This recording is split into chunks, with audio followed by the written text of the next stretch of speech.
everybody. I usually start my speech by bowing to the audience. And because there are 2 floors of you, when I bow, I have to bow to 2 floors at once.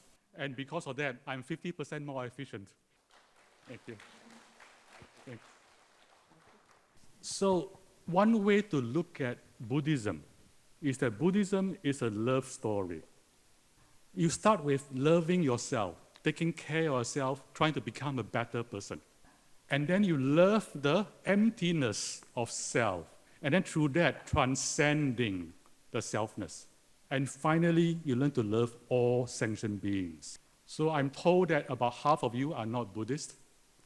So for those of you who are not Buddhist, don't worry. Buddhism is really just that love story. Right? Loving self, loving emptiness, and loving all sentient beings. And the entire path of practice is to become better and better at all these 3. There's one other thing that runs through the entire love story, and that one thing is joy. The best thing for me about practicing Buddhism is that the entire practice is a life of joyfulness. So today I have about 1 hour, and I will share with you some of the practices to increase joy. The good news is that these practices that I'm going to share with you, they are not just good for day-to-day life. They bring you all the way to nirvana. So when it comes to the practice of joy, there are 3 major steps. And the steps are easing, inclining, and uplifting. So it's okay, what does that mean? So shall we start with a practice? Okay, this practice is very easy. So easy even I can do. Okay, this is what I want you to do. I like you, when I say go, I'd like you to bring your total but gentle attention to 1 in-breath and 1 out-breath. Sounds good? Okay, ready? Now, in, out. And thank you for your attention. So, my friends, for those of you who have never meditated in your life, congratulations, you just done 1 meditation. You can go home and tell your friends, yeah, I learned meditation. Yeah, I did a whole session. And it sounds like I'm joking. However, you notice something. You notice that in that 1 breath, you already feel a bit better. Yeah? In a single breath, already, your mind is calmer, your body is calmer, and you may feel a little bit more joyful. So I joke about it, but actually 1 breath is actually a real practice. And so when you sit for an hour, it's actually just that. It's actually just a lot of 1 breath. That is all. Okay, so now that you're all meditators, let's do a longer practice.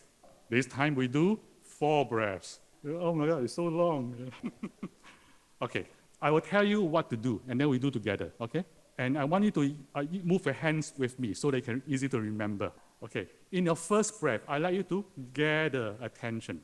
So what does gather attention mean? It's basically what you just did earlier, which is to bring total but gentle attention on 1 breath. So that's gathering attention. For those of you familiar with Buddhist terminology, there's a word called samadhi. And samadhi literally means to gather. So that is the practice of samadhi. Okay, and then after that, a second practice, a second breath, I allow you to bring attention to the body. So just notice the body. Okay, and then on the third breath, I allow you to calm down the body. And then on the fourth breath, I like you to bring up joy. And for those of you who have problem bringing up joy, just bring a very gentle smile to your face. Sounds good? Okay, first breath, attention. Notice body.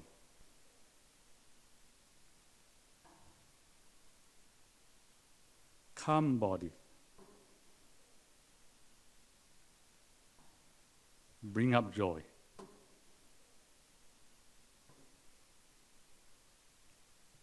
And thank you for your attention. Oh, thank you. My friends, do you notice that as you're doing this practice, you're happier already? Yeah. So there's a very important, there are a couple of very important lessons here. So the first practice we did earlier, we just bring attention to the breath, and you feel happier already. It comes with a very important lesson. which is that happiness is not something you have to create. It is something that's already there, which is why when you bring attention to, when you like calm the mind with one breath, what you're doing is removing obstructions to joy. And once you remove the obstructions, you find that the joy is in there, in the mind, in the heart already. And so this is a very important Son lesson, which is the entirety of the Son practice is about letting go. Let go of all the obstructions and your happiness will be there waiting for you. So this is a really important lesson. Another important lesson is that in the 4-breath practice, you notice that by deploying your attention, you can bring about a joyful mind. So some of you might wonder, these 4 breaths, where did that come from? Did I make this up? I did not make this up. For those of you familiar with the early Buddhist sutras, this is from the Anapanasati Sutta. This is something the Buddha taught. He taught 16 steps. And then I collapsed the first 5 steps into what we just did. The next thing you notice from doing the exercise is that calmness, the gatheredness of attention creates its own momentum, right? You notice that the more stable your attention is, the more joy you get from this practice. Also, when your mind is calm, your body is also calm, you're at ease. And then when you're at ease, what happens? When you're at ease, joy naturally arises. So this is the first step, easing into joy. By learning practices to put your body and mind at ease, you bring access to joy. Okay, so that's one. Second is inclining. So what does that mean? So inclining here, the English word inclining represents the slope of a mountain. When a mountain is sloped in a certain way, and then when water flows, what happens? It flows naturally in that direction. You don't have to do anything because it just naturally follows the inclination.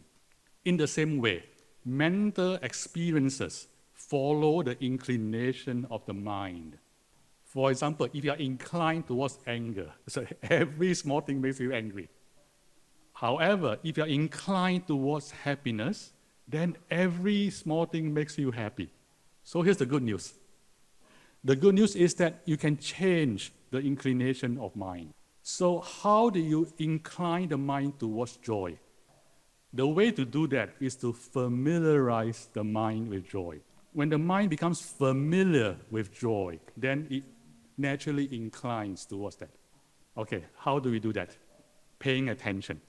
Those of you, you can do this practice with me right now if you want. If you are thirsty and you need water, I like to do this. I like to drink, and then when you drink, you feel a little bit of joy because now you're less thirsty. And I like to bring your full attention to the experience of joy.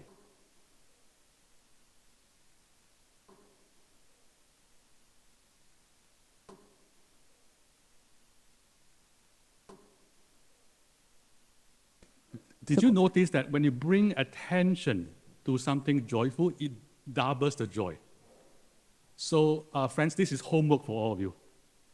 When you go home today, if there's a joyful activity, spend 1 second bringing a full attention to the joy. For example, you like to shower, just 1 second. Okay. Later on at dinner, first bite. Just full attention to the first bite. Let's do that. Very easy. You will notice 2 things about this practice.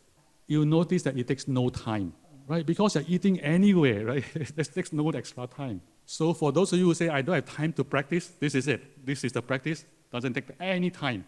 And it doubles your happiness. Because usually, if something nice, right, like the food you like, you're eating and you're talking, or you're like thinking of other things, right? Or you're looking at your phone. I mean, it's enjoyable, sure. However, if you bring a full attention to this, even more enjoyable. So you double your happiness for no cost at all. Double happiness, no cost, okay? And if you do this a lot, the mind becomes familiar with joy. The word familiar in English, the English familiar is related to the word family. So if you do this a lot, the mind becomes family with joy. And that's how they're together all the time. Okay? So that's one way to incline the mind. Okay, I want to teach you another practice. So this is going to be a thinking exercise. I'd like you to choose an object that makes you happy. However, not just any object. I want you specifically to choose something that something good that you did or something good about yourself. Example of something good that you did, I just donated money yesterday, for example. Yeah, I helped somebody across the street. Or something good about myself. I'm a good person. I'm a kind person. I'm generous. Okay, so just choose one thing. Something you did that was good or something about yourself. So when I say go, just think that thought for 5 seconds. Okay, go.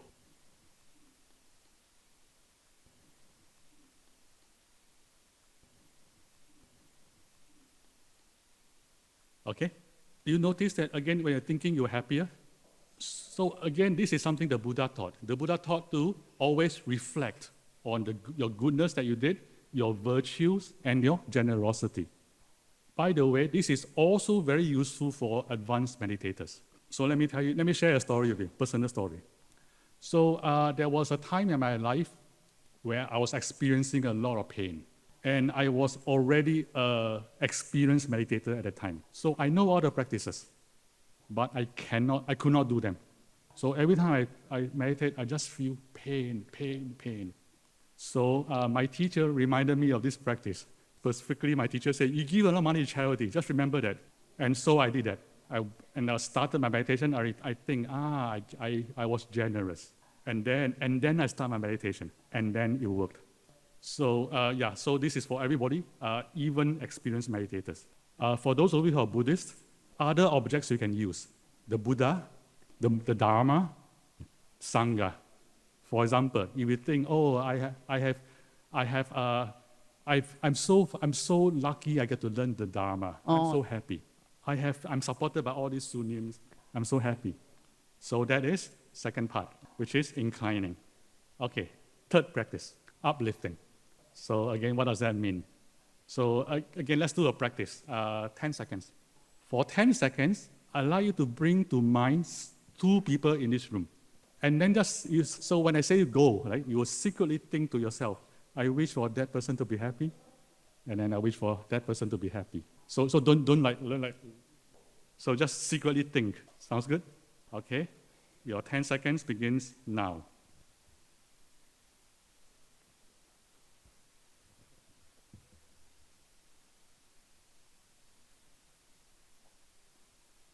Thank you. My friends, do you notice that when you are thinking, I wish for that person to be happy, you yourself become happier? You might notice that the wish for others to be happy is intrinsically rewarding. So my friends, again, this takes how long? It takes no time. Why? Because you're just walking around and then you're just passing by somebody and just think, I wish for this person to be happy, and continue walking. Takes no time. Takes no time, and already you're happier, right? So in Buddhism, this practice is called loving kindness. Yeah, in Pali, it's called metta. And this is one of the most powerful secrets for happiness. Then you might ask, how powerful is this? So let me share a story. So one time I was giving this talk on the Monday night. So we did this exercise. So I tell the audience, I say, okay, tomorrow is Tuesday, right? Tuesday to go to work, right? I say, okay, tomorrow in the office, this is what you do. I say, every hour, on the hour, like 8 o'clock, 9 o'clock, 10 o'clock, every hour, secretly wish for 2 people in the office to be happy. Yeah, so I mean, they're just working, and then the person next to the next cubicle just say, I wish for this person to be happy. So 8 hours of work, right? This practice took 10 seconds, so 80 seconds of total practice. So I just sent them off. I said, do it tomorrow. So that was Monday night. Wednesday morning, I received an email from a total stranger. So this person said, I hate my job. I hate coming to work every single day. But I came to your talk on Monday. I did the exercise on Tuesday. And Tuesday was my happiest day in 7 years. Happiest day in 7 years. How much meditation practice did that take? 80 seconds. So my friends, that is the power of loving kindness. And then again, if you do this a lot, it becomes a habit. Habit means what? Means that every person you see, you just think, I wish for this guy to be happy. Yeah, it doesn't even take effort because it's just a habit, right? Just think. And then what happens? Habit becomes personality. Personality becomes character. Character becomes you. So through this very simple thinking practice, you change into a different person. Yeah, you change into a kind person, just with this simple 5-second practice at a time. So those are the 3 steps. I hope everybody remembers what they are. Easing, inclining, and uplifting, okay? And anybody remembers all the practices we did today? Okay, I will go through them. Okay, I won't embarrass you, okay? One practice we did was a 1 breath practice. Yeah, 1 in breath, 1 out breath, that's all. Yeah. You can do this anytime, right? You're waiting in line for something. Yeah, you're walking. Just 1 breath. This is very useful before you start the meeting, especially if you have to see the boss, okay? So that was one breath practice. For those of you who are game, I would encourage you to do longer than 1 breath. So 10 minutes, 15 minutes. Remember that an hour of practice is simply a lot of 1 breath, that's all. So the other practice that we did was the 4 breath practice. Gather attention, notice body, calm body, bring up joy. Okay, so this is the 4 breath practice. This is the simplest version of this. You don't have to do it in this way. If you want to, you can do a lot of gathering for 10 minutes and then do the rest of it. So again, practice of Buddhism is a lot of fun. So it's just experiment and see what happens. Okay, so the next practice, the one I asked everybody to remember, if you only remember one thing, which was bringing your total attention to something joyful for 1 second. First bite of food, first moment of the shower. And if you have kids, the first moment you see your kids and hold their hand, just bring your full attention to that. Okay, and then the next practice was having an object, specifically something good about yourself or something good that you did. Or for Buddhists, Buddha, Dharma, or Sangha. So, okay, let me see. And then the last practice that we did was, which is wishing for people to be happy. Just randomly, 그냥 무작위로? don't even have to look. Just I wish for that guy to be happy. Yeah, and he doesn't even know that you're doing that. Let me see, a few minutes. I want to tell a story. So imagine doing this. So imagine if you go to a meeting room in a meeting and you do this to everybody. So just now you did this practice from a giver's point of view, right? Imagine what it's like to be on the receiving end. So the first is that you don't really know because it's a secret practice. However, over time you kind of notice if every time that person looks at you, he wishes for you to be happy. There's something that you just know. And the reason you know is because we have mirror neurons in our brain that mirrors other people. So unconsciously, you mirror the emotion. So imagine being on the receiving end. Then imagine you are the boss. Imagine you're the boss and you do this to all your people all the time. And the people will love you and they don't even know why. Yeah, and then it creates a very powerful team. And you're more effective as a boss. Okay, so those are the practices. Okay, homework. Those of you who are working, I'd like you to do the loving kindness practice. Okay, so every hour on the hour, randomly, secretly, wish for 2 people to be happy. Okay, that's homework 1. Homework 2, what I said earlier, first bite of food, first shower, everything, just bring your full attention to 1 moment of joy. And that's the homework. And I hope this talk has been helpful to you. And I hope all of you will live a joyful life. Thank you.